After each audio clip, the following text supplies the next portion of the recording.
The 4 stages of sexual sin. Sexual sin is not a new thing in the world today. It is also not a new thing in the church. The way sexual sins are being glorified in the world today, one would think it was a normal thing for everyone to do. It has worsened that if you don't commit these sins, people will look at you like you are weird.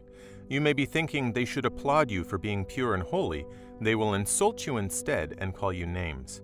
This is what society has turned into, and it has crept into the church. There is immorality in the Church of Christ today, and people are turning a blind eye to it because they don't want to be seen as too holy. We are accepting these practices in churches today, so much so that people now come to the church and commit these sins with the church members and even church leaders. So today we are going to look at what I would like to call the 4 stages of sexual sin. As we systematically go through these stages, we will be looking at the stages from the perspective of adultery and fornication. We will examine the 4 stages, each of these sins, side by side. What are the stages of sexual sin? Level 1. The eyes. I can confidently say that all fornication and adultery in one way or another begins with the eyes. You need to know that what you focus your eyes on can determine your next minute or the next day or months. Your next move can be dictated by your eyes. Many of us don't know the power of the eyes. We often talk about the tongue. We say the tongue is powerful. We say the mind and the heart are powerful, but we neglect the eyes. The eyes are the light of the body, and what you look at is what your body, your mind, and your brain will work on and work towards. If you spend your time looking at another man or woman lustfully, you will open up the door for the spirit of lust to come in. If you spend your time looking at indecent images of people on the internet, you will open up the door for the spirit of lust to come in. And once the spirit of lust has a stronghold in your life, it won't leave without a fight. Satan never lets go of any stronghold. He won't give up any ground he has gained.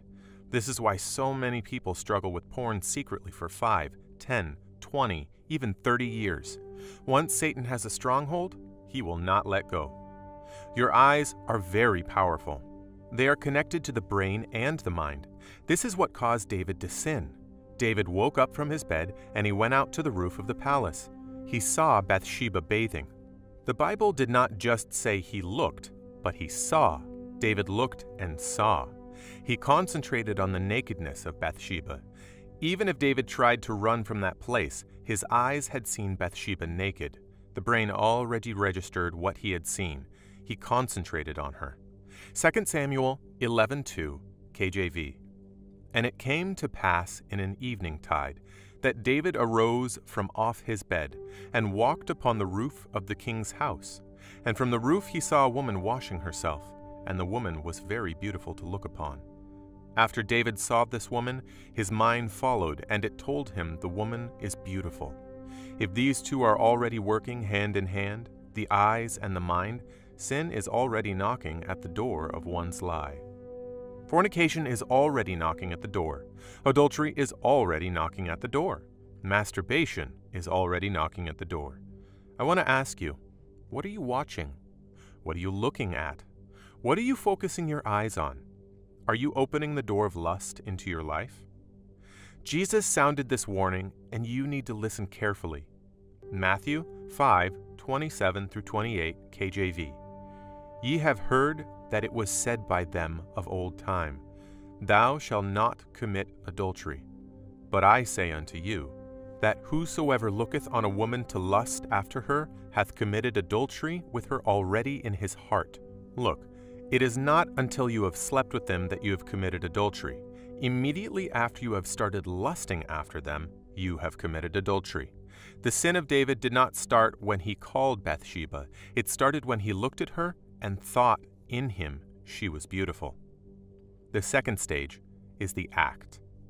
After your eyes have seen, your mind registered it, and your brain stored it, the next is to act accordingly. David went after Bathsheba and slept with her. You see young ones who cannot run from sexual sins. They yield to it easily. They see fornication as a part of life. This is because of what they have been seeing. They now have the opportunity to act. They will never want to waste it. When that immorality has been kept in the heart for a long time, it will come out someday, and that is when they will act it. People are committing adultery, not because they just woke up someday and decided they wanted it. It is just something that had built up in them. Fornication is a common thing now, and people don't even care about the consequences. People don't care about anything that will happen to them anymore. They just don't care about the consequences of their actions. They just want to experience this sinful act. You are a child of God. If others are doing it, it doesn't mean you have to do it. You are not allowed to partake in this evil thing that people are calling pleasure. This is not pleasure. This is the path of destruction. David was punished for that act. You don't want to get punished for this. The punishment for adultery and fornication is heavy, and sexual immorality is heavy. The third stage is the invisible stage. This is the stage people don't see. This is the stage people don't know about. This is the spiritual implications stage. 1 Corinthians 6:16 KJV. What? Know ye not that ye which is joined to a harlot is one body? For two, saith he, shall be one flesh. If you commit adultery or commit fornication, the truth is that you have joined yourself with the person you slept with. The truth about sex is that it makes two people become one. When you sleep with different people, you have shared yourself with the different people you have slept with, and you now share a bond with each and every one of them. Whatever spiritually affects them now has a door into your life. You are now one with that person. You are making a declaration, a public announcement that me and this person are now one. All the spiritual problems this person is going through will be shared with you. Now, you are not carrying your problems alone, but you are carrying the problems of other people too. Look at the lives of people who are fornicating. You may think they are rich. You may think they are living a good life. The truth is that they are carrying other people's challenges. This is why one-night stands are so dangerous. You know nothing about the person or their family history. Most of the time, you don't even know their last name. The two shall become one. These people have joined themselves with many people, and now they are carrying the problems of other people. Have you been doing this before? Look, you will see that you are having some problems and you don't know how you got them. Things will become so bad for you and you will not know how it got to that. The truth is that you have taken another person's problems through becoming one flesh. You may not believe, but this is the truth because you are becoming one with whoever you sleep with. If you have made that mistake, you need to break the bond with prayer. You need to pray earnestly and break the bond between you and that which is bringing problems into your life. A young man emailed us to tell us of his experience. We asked him to send us an example. He is a young businessman who's doing well for himself. He was earning over 6 figures per year. He met a young lady who he described as absolutely beautiful. She was everything he wanted in a lady, and they started dating and they began sleeping with one another. They slept together within the first week of meeting each other. They hardly even knew each other. Literally the same week they slept together, his income was slashed in half. And he couldn't understand why. Nothing had changed. He was working just as hard as before. He even began working harder, but his income was just taking a nosedive, and everything he had been working for was going down the drain, to the point that he would have to close his company. Over time, they eventually broke up, and in the same week, his income went back to where it was, and even exceeded his previous income. Several months passed, and he reconciled with this lady, who he hardly knew, and they went back to their old ways, and the same thing happened again.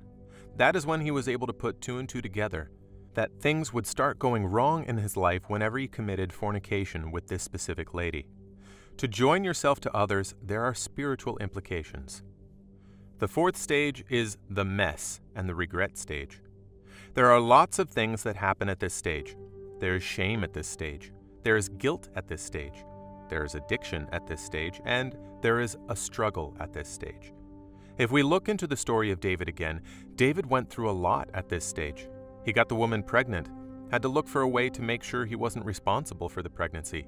He got her husband killed. He was punished for that. All these things caused disgrace to David, and he regretted it. This is the stage where you find people who are stuck in situations, stuck in relationships they don't want to be in.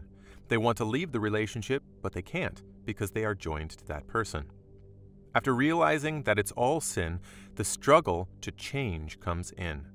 The devil, the flesh, does not want you to escape and go back to a holy life, so the fight to get freed moves from being physical to spiritual, and we need to know that we are not fighting in the physical anymore.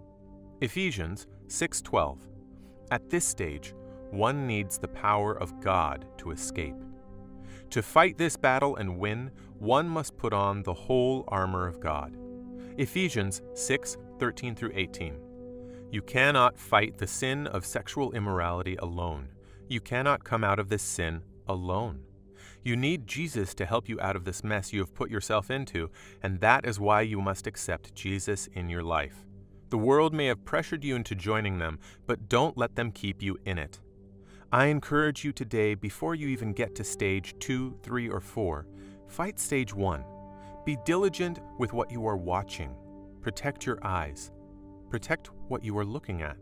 Remove anything that tries to make you lust. If it is watching certain movies and TV shows, don't watch them anymore. If it is Instagram or Facebook, remove yourself. Better men, better women than you and I have fallen because of their eyes. Job 31:1. I made a covenant with mine eyes. Why then should I think upon a maid? How to overcome lust. Lust will always be there.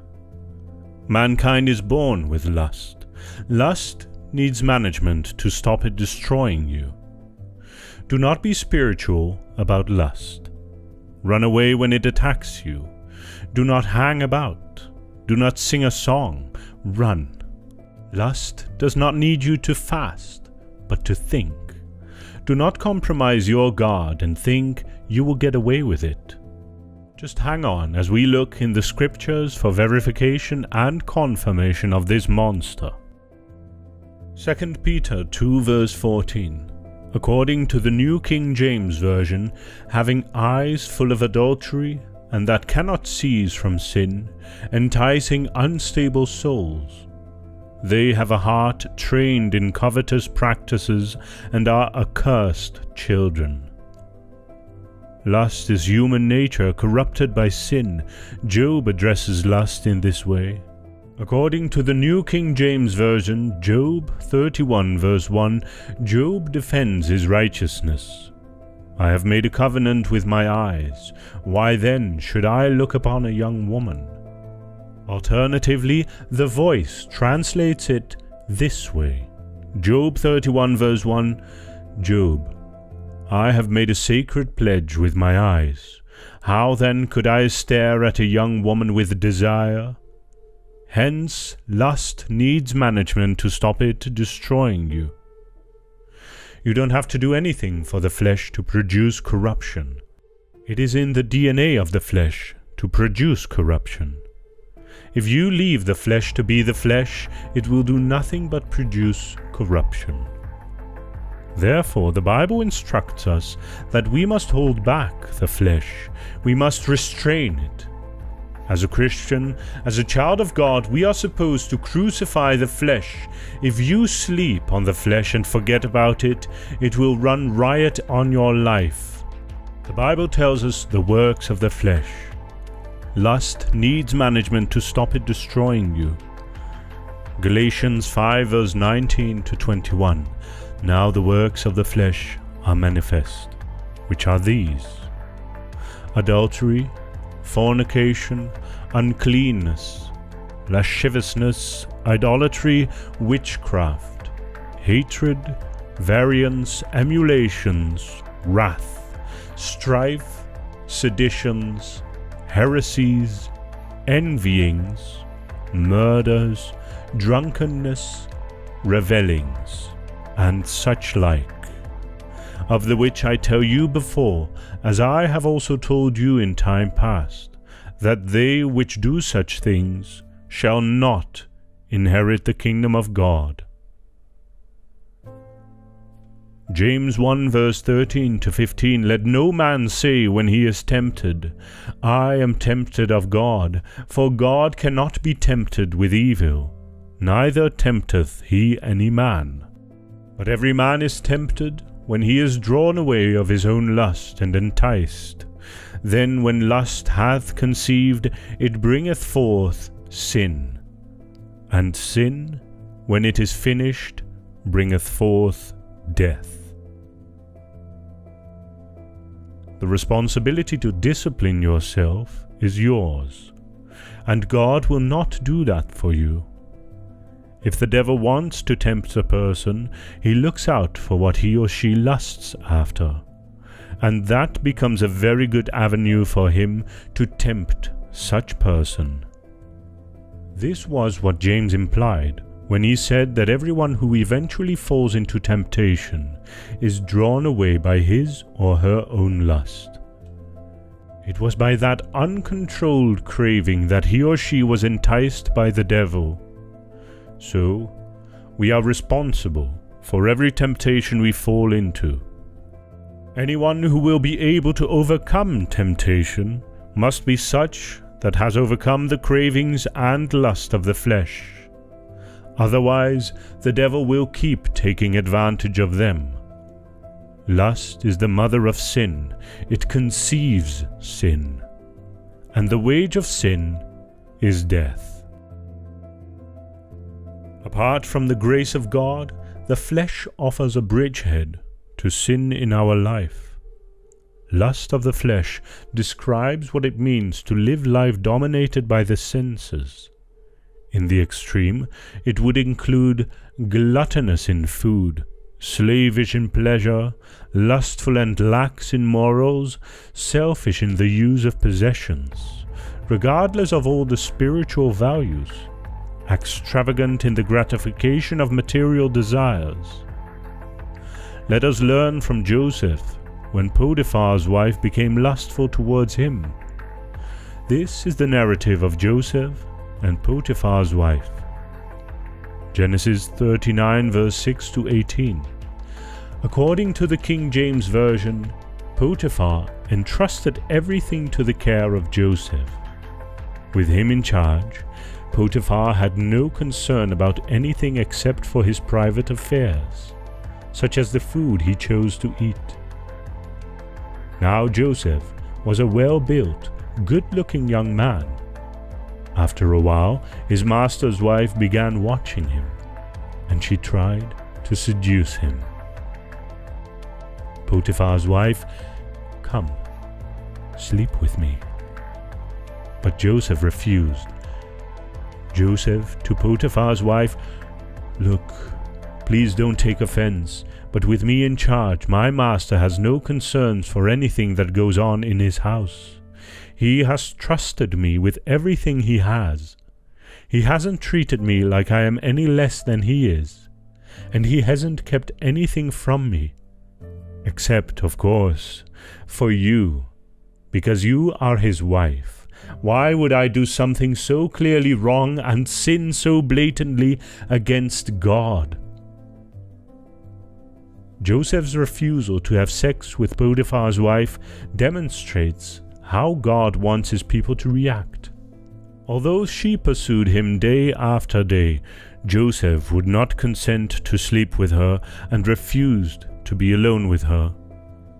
One day, however, when he went into the house to do his work while no one else was in the house, she grabbed him by his clothes and tried again to seduce him. Potiphar's wife, "Come on, sleep with me."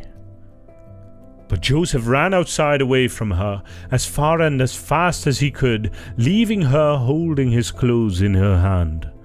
When she realized he rejected her again, and she had his clothes in her hand, she called out to the other servants of her household. Notice how Joseph deals with the situation. Whether you are at the end of a lust attack or a perpetrator, manage it. Do not be spiritual about it. Potiphar's wife, "See here, my husband brought this Hebrew into our house to take advantage of us. He came to me and wanted to sleep with me. I screamed as loudly as I could, and when he heard me yell, he dropped his clothes here beside me and ran outside." She kept Joseph's clothes beside her until her husband came home. Then she told him the same story. "Potiphar's wife, the Hebrew servant you brought into this household, came in to take advantage of me. When I screamed as loudly as I could, he dropped his clothes here beside me and ran outside." Notice how lust and lies go together. The lust in Potiphar's wife made her to lie. In conclusion, please bear. Lust will always be there. Mankind is born with lust. Lust needs management to stop it destroying you. Do not be spiritual about lust. Run away when it attacks you. Do not hang about.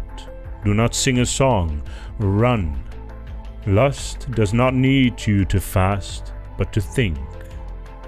Do not compromise your God and think you will get away with it. God bless you.